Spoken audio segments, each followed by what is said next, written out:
Welcome to Bears on Tap, hosted by Quinten Krzysko, Sonny Verma, and the one and only Ron Luce.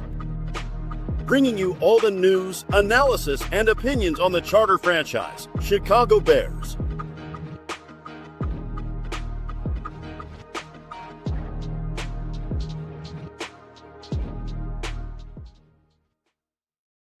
The Chicago Bears win another game.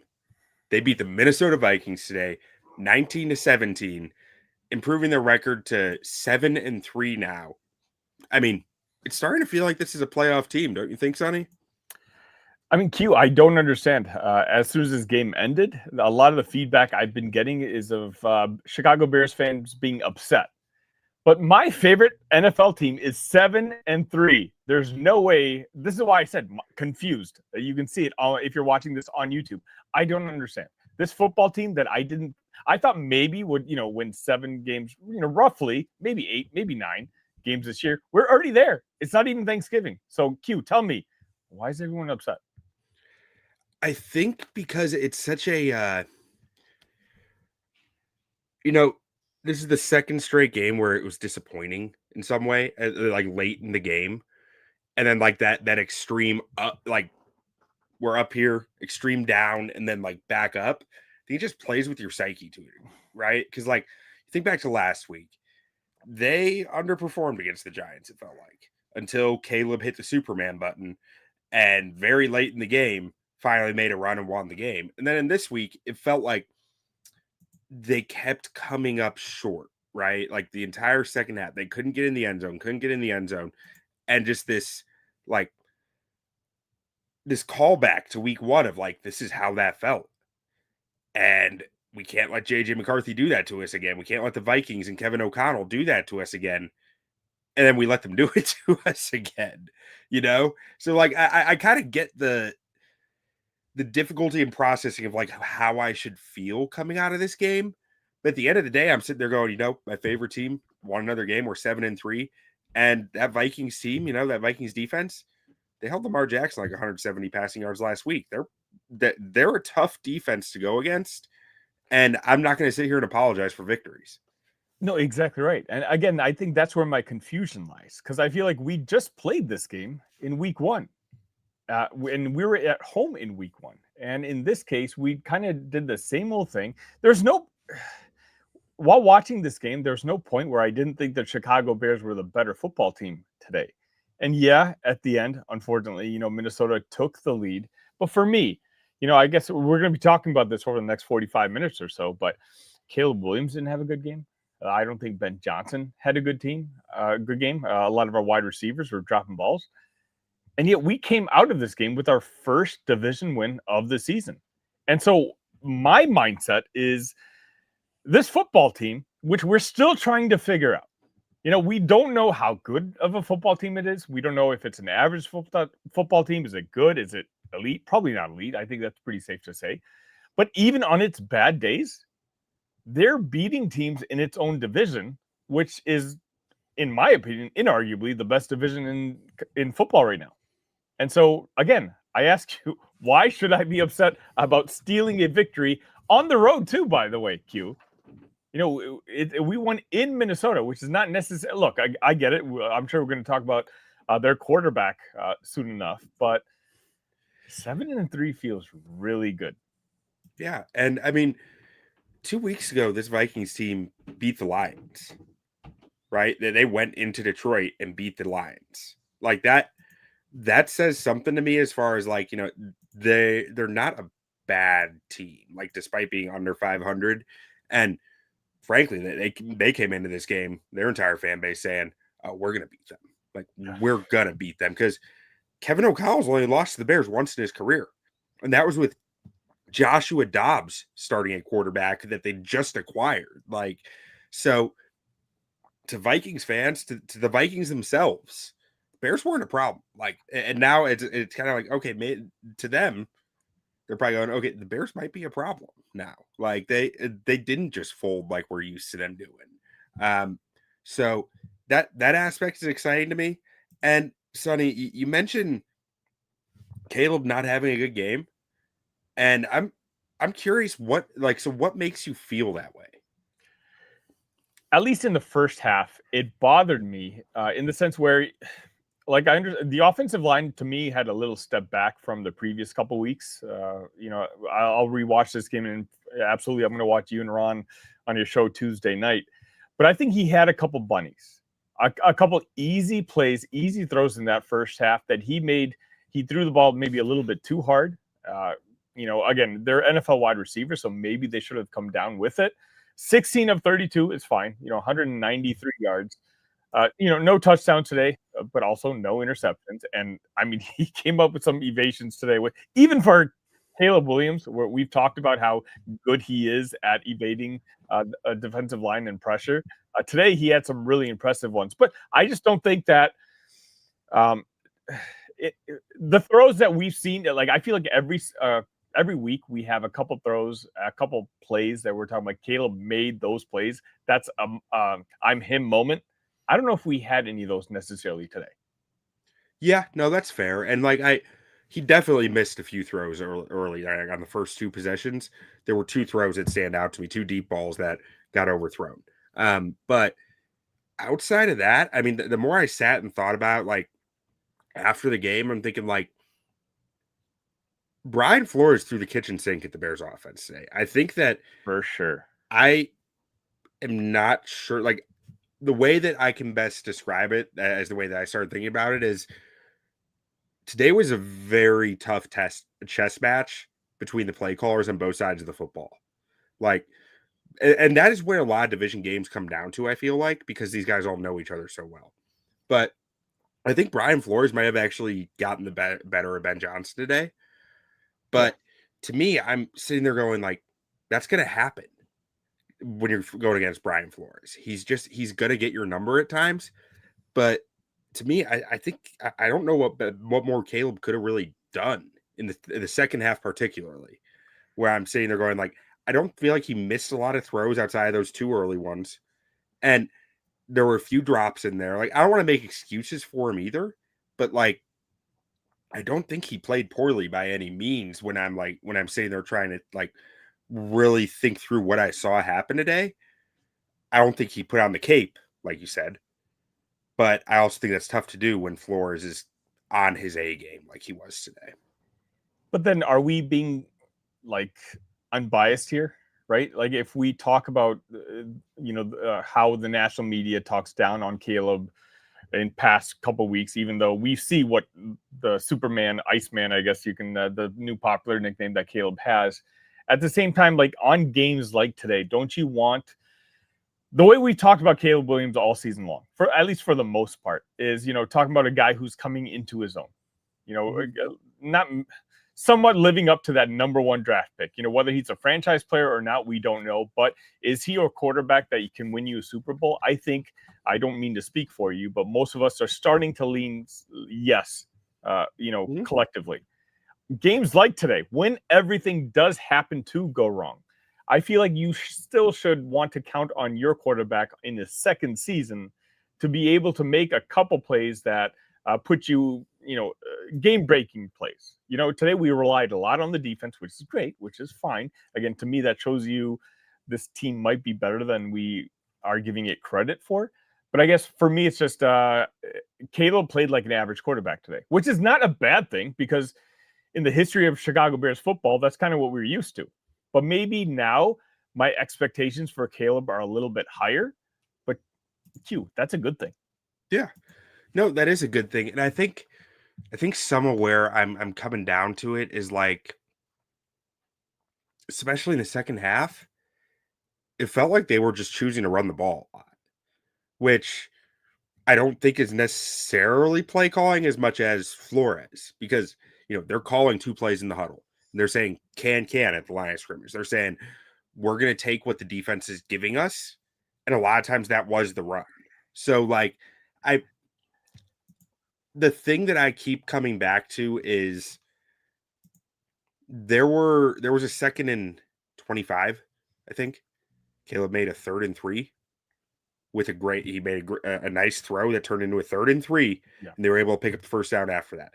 There was a 3rd and 13 or 14 that he converted to Colson Loveland. And I'm like, those are the moments that stand out to me in my head of like, he made plays when there were plays to be made there. But in a lot of the rest of the game, it felt like the Bears were trying to run out the clock in a sense and trying to play a more safe approach because they weren't sure what they were going to see from Flores. Like they didn't feel like they had a good attack or a good feel for what he was throwing at them when. And I think that, to me, you can go at coaching on that if you want to, but I have a hard time going at Caleb on that because the ball wasn't in his hands a lot. No, I get what you're saying, and maybe I'm being unfair to him. But again, in the first half, I think what just stood out to me is the overthrow on the DJ Moore pass in particular. But again, I'm looking at the stats while you were talking. Like even Lamar Jackson did not have a good game against this Vikings defense.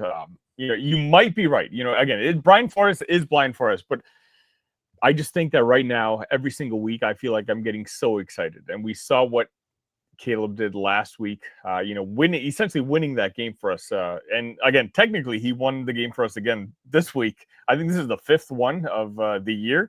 And how much credit he gets for this, I don't exactly know. But yeah, right.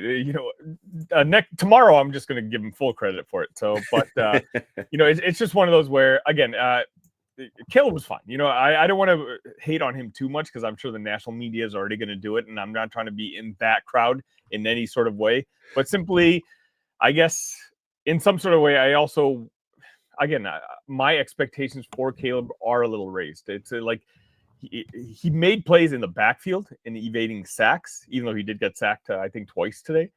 It would have been nice to see some throws that, again, 0 touchdowns. Your number one quarterback at this point, maybe, I would have liked to see at least 1 or 2. Yeah. And I think that I think that's fair. Had Caleb not been coming off 2 really strong games, I might feel different, but he bought himself some leeway with that in my mind. He bought there's some good grace that comes with what he's done the last 2 weeks where I'm like, not every game he needs to be the difference in. And today it felt like he was a difference at times, but he wasn't the reason you necessarily won either. And I'm okay with that for this game because at the end of the day, I'm sitting there going, we got to have a road division game with a win. And, division games are a bitch. We saw it today. We saw the Denver Broncos beat the Kansas City Chiefs today. We saw the Cleveland Browns dang near take down the Baltimore Ravens today. Division games are different. And it's everyone you can get out of is a good thing. And I will say one thing, Q. When Minnesota scored today, I think there was like 56 seconds left when they scored the last touchdown. I texted a buddy of mine. This is the first time in a long time that we've gone down in the last minute, and I don't necessarily think the game is over yet. Between this head coach and this quarterback that we have, not that those two necessarily had much to do with what those final 50 plus seconds had it, but still, it's the overall moment, the overall feel that we might be at a different place as Chicago Bears fans as we've been in the past. Yeah, I mean, I definitely think we are. If you're a Bears fan and the thought didn't even cross your mind that they left too much time on the clock, I don't know what you're doing. Like, I don't know where your head's at because we've seen this all year.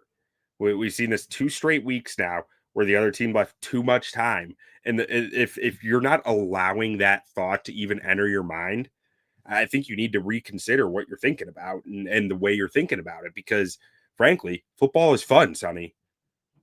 And you can't let it not be fun when it's supposed to be fun. And right now, as a Bears fan, this is fun and it's supposed to be fun. You need to allow yourself to have fun with it.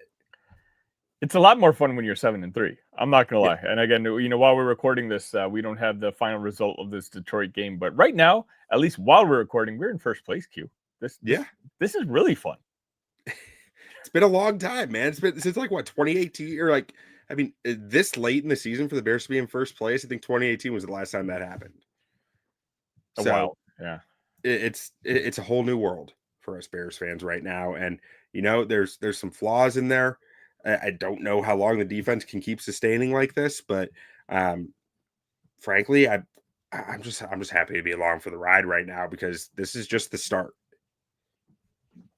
Exactly. Yeah. I don't know if it's a start, but maybe, this is like the middle portion, right? This is the transition year, which again, it's nice to kind of feel it going through the process. Do I think this Chicago Bears team is going to win the Super Bowl?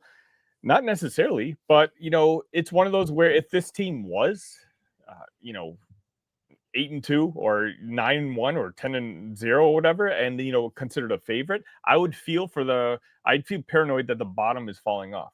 Right now, I feel really good that we're in the transition phase of being a rebuilding team to a Super Bowl contending team.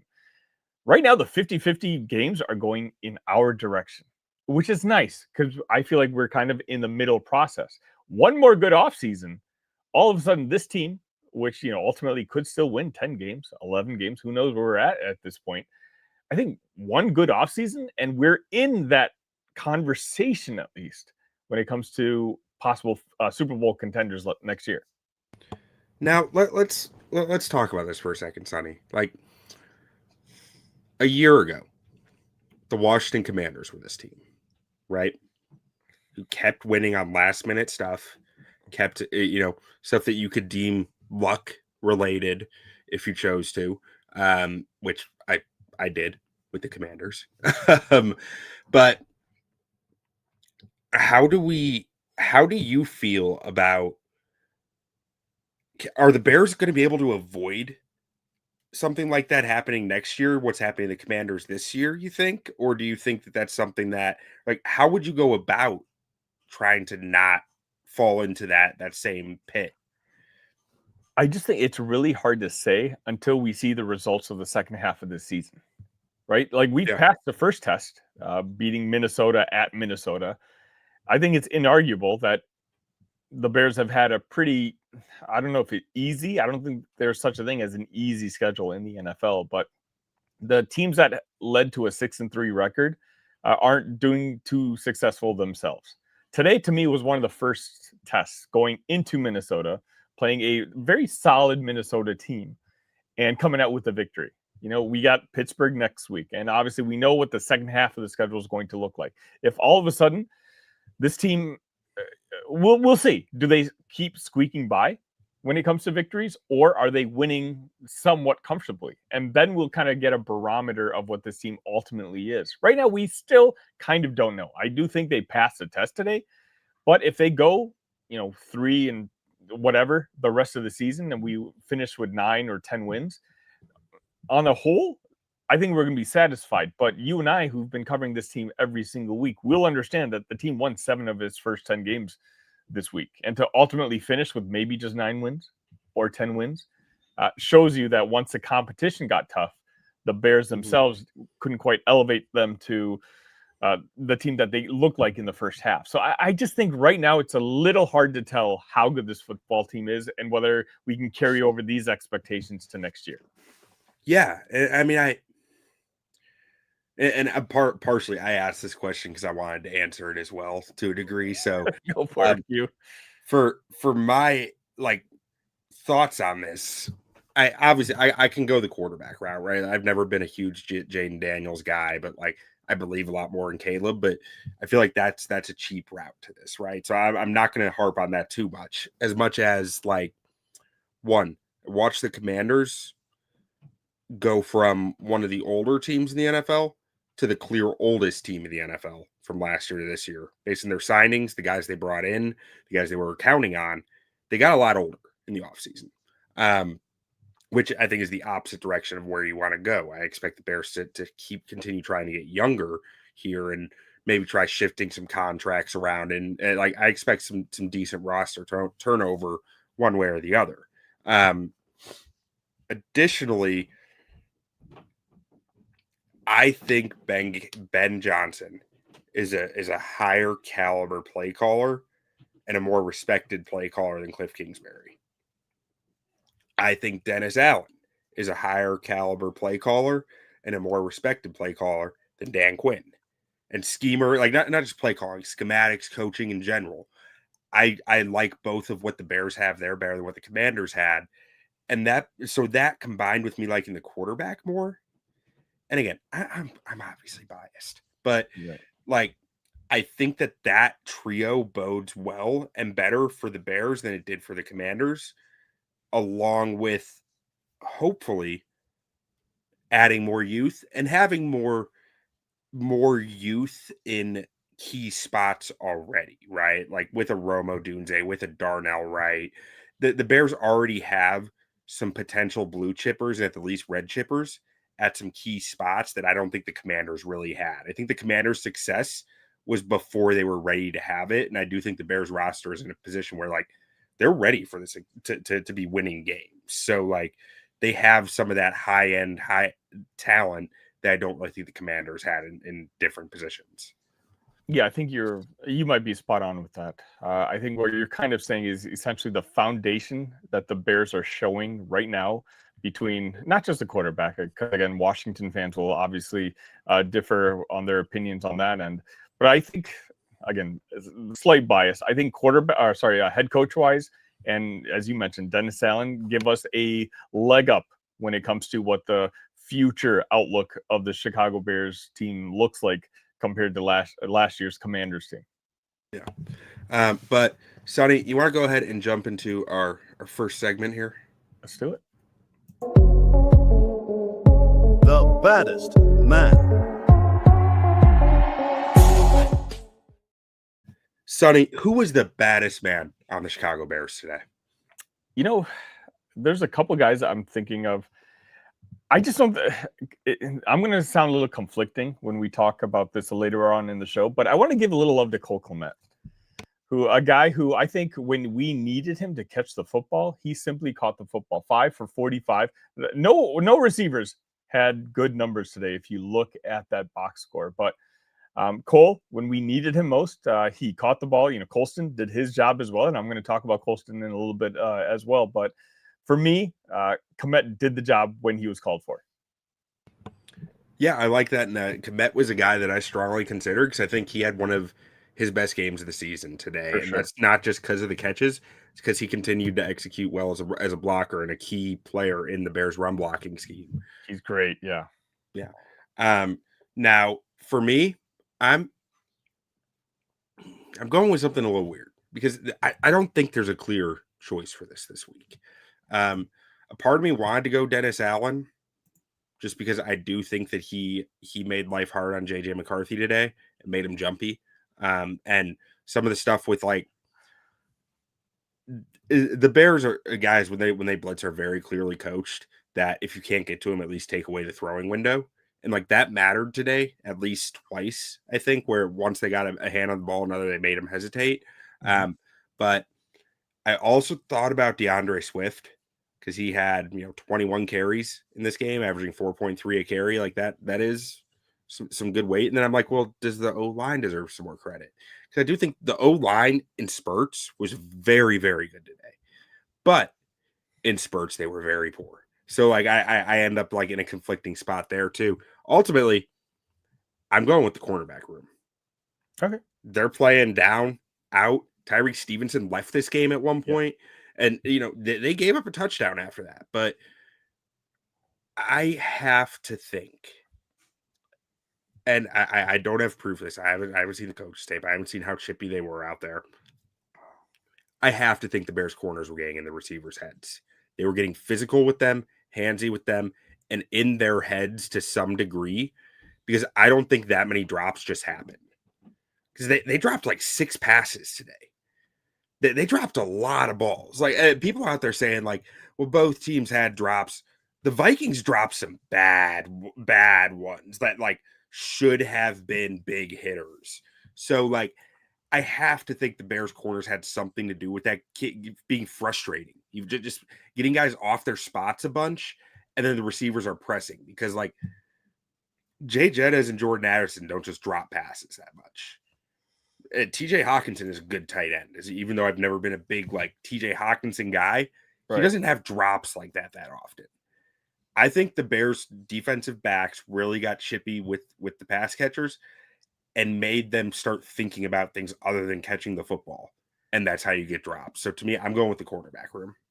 I mean, I like that too. I think, if we did an episode, and maybe this is an idea that I'm just pitching out to you halfway through one of our episodes between me and you and Ron, we're talking about like halfway through the season type of MVP rooms. It's got to be that defensive back room. Like the way that they, despite all the injuries, the new people that we've brought in have kind of, understood the culture and committed to the culture, and they've committed to making good plays. And that's exactly CJ Gardner-Johnson had that great tackle for loss early in the game, which I really thought kind of set the tone for the game. And you take a look at this box score, Justin Jefferson's always going to get his numbers, but he went 5 for 61 today. If you told me before the game that Justin Jefferson would go 5 for 61, I think both of us would have taken that.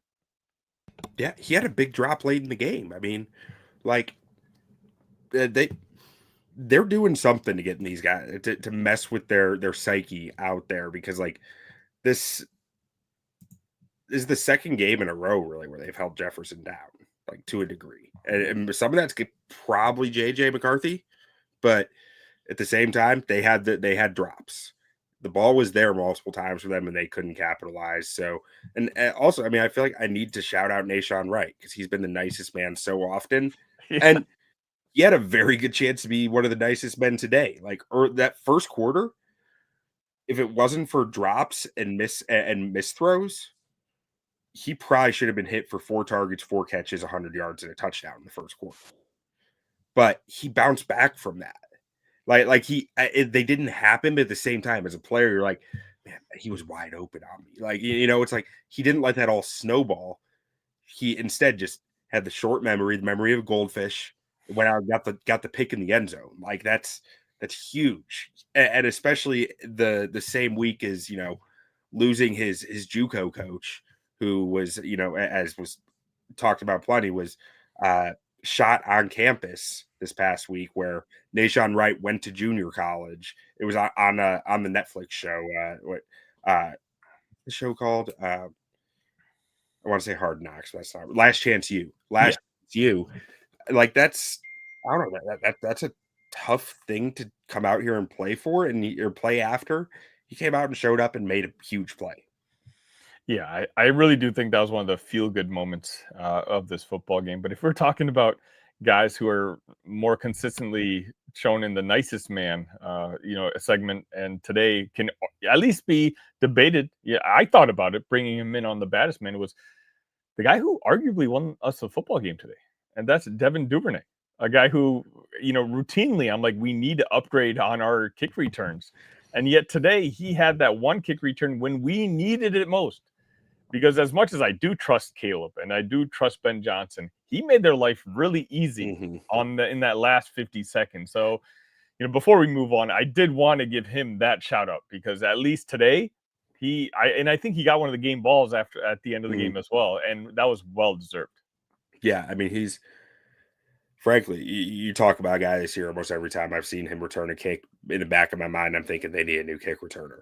And like, it's really nice to see him come through in a big moment like that and really just put the Bears in a position where you don't even really have to think about it. As long as we can run a little bit here, we got the field goal, easy. It's money. But let's go ahead and get to our next segment here. The nicest man. Sonny, who is your nicest man for the Chicago Bears today? I'm not trying to be mean here, Q, but I'm, moving forward, I'm just trying to figure out what DJ Moore's future is with this football team. In the last 2 weeks, he's had 7 targets. He's had 1 reception for 18 yards in 2 weeks.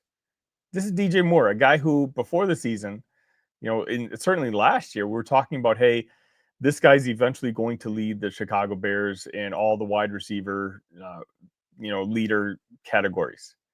Right now, obviously Caleb overthrew him early on in the game, but still just not making the plays. And maybe it's not just him. Maybe it is, Caleb and his, you and I both agree to average game that he had today. But for me, it's just, it's not just him. Rome didn't necessarily have a good game, but he also had, I think, only 2 catches today. So I'm sure we're going to hear from Papi Dunze later on this week. But the guy, him in targets though. yeah. Well, yeah, fair enough. But for me, I think DJ Moore. It's just when you have it in your hands, come down with it. And at the end of late in the fourth quarter, I think we had an opportunity to possibly end the game. He didn't come down with it, and that kind of bothered me. Yeah, I saw a tweet from someone out there of the video of the double catch DJ had, right? Which, like, hey, great job making a play to make sure you do secure the catch. But the tweet said catch of the year candidate. Mm-hmm. And my brain just went to ball hit him in the numbers, man. You don't got, like, that's not a catch of the year candidate. That's a you need to catch that candidate. Like, that what I saw just kind of irked me the wrong way with that. Like, I was very frustrated by the fact that he didn't just catch that football. Let me just put it that way, because it felt like I was glad he did end up catching it, but it was right on. That there was no excuse to not catch that football, and for it to be that close to a non-catch when opportunities are kind of slim right now, and like you need to be taking every opportunity you can to get the football, make a play. Like that was, I don't know, that was concerning to me. I didn't love seeing it. We've heard some really good things about DJ lately from Ben and from like it doesn't seem like DJ is a problem in any way. So like I don't want to be making an issue out of something that's not an issue. Sure. But at the same time, I'm with you. Like you're paid to be a wide receiver 1. We need a little more from you. Well, I just feel like we saw more of that the last 2 years. Mm-hmm. For me, like it's one of those things where, like, I know Rome is getting better as he should be in his second year, but I just don't like the idea. DJ is still a young wide receiver, relatively. Like he should be in his prime right now. Let's just put it that way. He shouldn't be regressing at this point, and that's what I'm kind of concerned with. Is he still is he still a really good wide receiver? Yeah, I think so. But then you got to make simple plays like that. Like you shouldn't get extra credit for throws that are, like you said, at the numbers. Yeah. Now, for me, for my nicest man, it's tough. Like, part of me said I wants like Jonah Jackson. There were a few plays from Jonah Jackson where I was like, the Vikings kind of have his number, right? Like he had a rough week 1, and I think he had some really rough moments today. But then I go on Twitter and I see Owen Krzysko out. Look at the finish from Jonah Jackson on this run, the final run of the game for the Bears, the final offensive play. And it's like, oh boy, that dude just dominated that guy. Like Jonah Jackson just killed a man. And then I'm like, well, I can't go Jonah Jackson now. Like, and I'm sure he had some other moments in that too. Like we'll get through that, all the offensive line tape. And so I hate to put it on any offensive lineman this without looking at the tape that much. The guy who stands out a bit more to me is Noah Sewell. Seemed like he was just kind of getting like the Vikings had 2 guys they wanted to target today. It was Nahshon Wright and Noah Sewell. Nahshon Wright made them pay once and was able to like do enough to essentially be in the heads, I guess, of the receivers. Like he did give up the touchdown late. I thought that he was about a half inch away from intercepting that football. Like he was so close to intercepting that football. But Noah Sewell ends up being my guy, because I think they really tried to target him in the passing game, and I think they were pretty successful in doing so. He ended up with 10 tackles on the day, which tackles are kind of a deceiving stat, but it seemed like they were able to get some matchups with wide receivers on him when they wanted to and be able to take advantage of it. So today I'm going with Sewell. Which I get. And I do think like this is probably the first game in a long while where you probably have more candidates for nicest man than it comes to baddest man. But again, we come out of this with the victory. So it's one, I get what you're saying, and you're exactly right. What do you think? Like another guy I was actually considering for this was Ben Johnson. I don't think this was a well-played or well-called game when it comes to what Ben usually does, in particular on third downs and even fourth down some of his calls. I think Ben Johnson was a little bit too much into his own head and got a little too cute.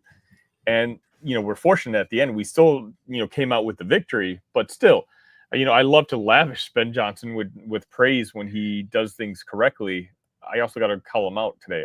I don't think this was a grade A, maybe not even a grade B Ben Johnson game. Yeah, I think that's fair. I mean, I think the play late where they ran the football with Tyson Bagent out there, and the linebacker was like, "Well, he bet right, but he just bet that Bagent was nothing on this play," and that led to Travis Homer getting tackled in the backfield, despite a few face masks that they could call, but that's neither here nor there. I think I'd put it this way: when the Bears are inexplicably pounding the rock, I think that is a sign that Ben Johnson is a little bit misread the game plan a little. Because if there's one thing this offense knows how to do right now, it is run block in a handful of different run concepts. Because I believe that is the one thing that they have like gone hammered and hammered and hammered in practice. And that is the one thing that they know that they can lean on. So when they have moments of doubt, they lean on that. And I think that's what we saw today. They said, well, we don't have a great feel for what they're going to do in coverage. Flores is really giving us a hard time with our, we're calling a cover one beater and he's dropping 8 in the zone. And that's not, that makes life harder for the passing offense. But we can still do in either of those no matter what they're dropping, we can run the damn football. So we're going to run the football. I think that's where they ended up today. And that's a lot of what we saw today. Yeah. And I think it's fair. The mark of a good coach is, let's be fair, right? The last few years, do you think Eberflus teams win this game today? Oh, Lord, no. No chance. Hell no. No chance that they win this game. You kidding me? The Bears, so here's the thing. That's with that. The Bears had, what? Let's see. A 15-play drive, a 9-play drive, a 10-play drive, and 2 8-play drives.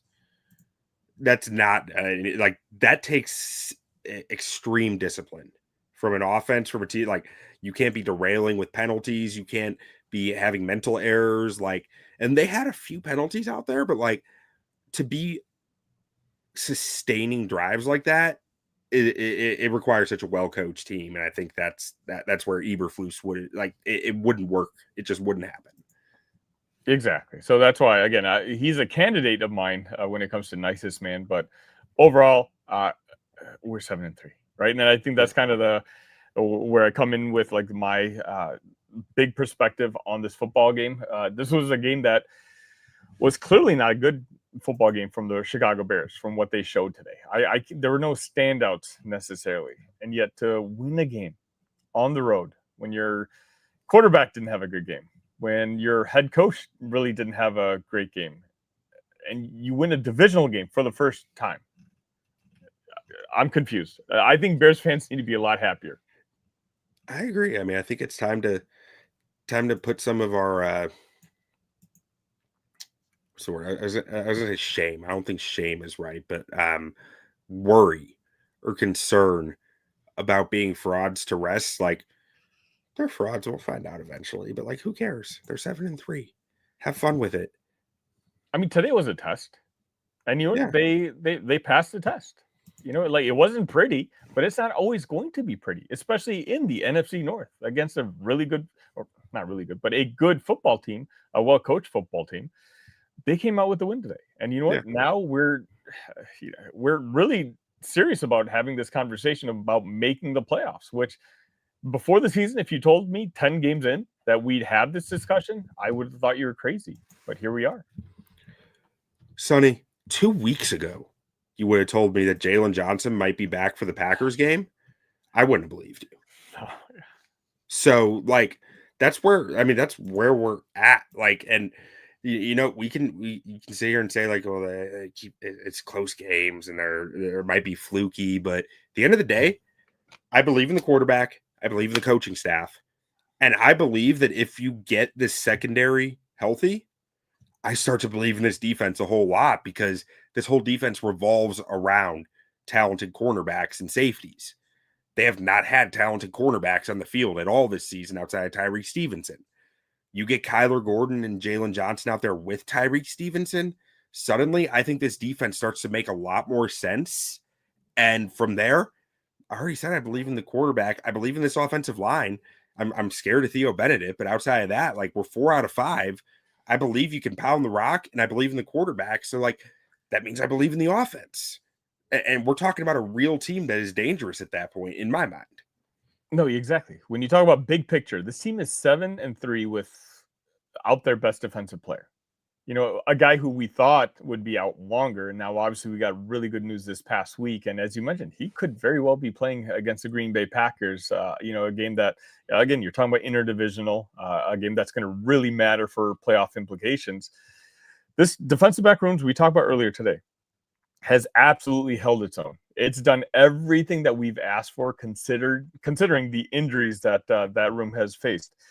But to have some of those guys now coming back, after, you know, now you're talking about guys who have been playing suitably, you know, as well as we can ask them to play, to be the backups. And that just makes the whole room in its entirety even better. And again, that, like you said, when you trust your quarterback, when you trust your head coach, when you trust your defensive coordinator, and now a room in your the defensive backs room, which already has been playing well, you add another couple weapons that you know are legit, arguably the best players in that room. Time to get excited. Yeah. I mean, it doesn't mean Super Bowl this year, but like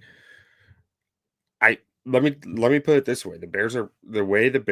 This team believes in itself right now. They get Jalen Johnson back, they get Kyler Gordon back. If I'm teaming the wild card round, I don't want to see the Bears. No. Yeah, no one wants to right. see them. But Sonny, any final thoughts you want to throw out there before we close this thing out? No, again, you know, I feel like I keep rehashing this, but you know, it's a game that was not pretty. I understand, and the Bears nothing stood out to you positively necessarily about this football game. You missed, you know, a field goal with your kicker, but you know, which is always going to be a concern in the back of your mind. And you went to the last play of the game where he actually did come through, but overall, this is not necessary. This may not be a Super Bowl team. We all understand that. We all acknowledge that. But this is a football team that even on its bad days can win a game on the road against another good interdivisional opponent. And even that, for me, is a legacy step for where this team is eventually headed.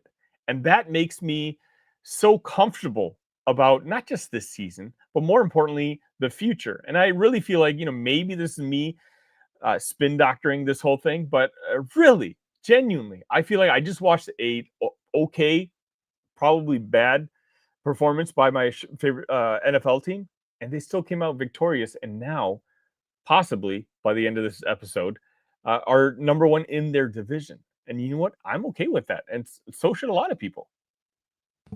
Yeah, agreed. I like the way you put that. And so the only final thought I've got here is just maybe the tweet of the year that I saw from account NFL Memes, which is, you know, if you know me and at all pay attention to stuff I put out there, that's not the type of thing that I'm typically throwing out there. But I got such a good chuckle out of this that you expect me to believe it's coincidence that the perennial chokers that are the Chicago Bears become the favorite football team of the Pope and they start winning like this. It's perfect. It's perfect. It's just, it's art. Beautiful. Perfect tweet. I love it. And, you know, again, bless this Chicago Bears and Philadelphia Eagles alliance that's also been going around on social media as of late. Hopefully the Eagles can close this out against Detroit. And, you know, I'm looking forward to that Black Friday showdown. Yeah, go Birds, and we'll look forward to Black Friday. Sonny, why don't we close this out the only way we know how? You know what? 7-3 feels really good. I love watching NFL football. I like it even more so when the Chicago Bears are a good football team. Bear down, Q. Bear down.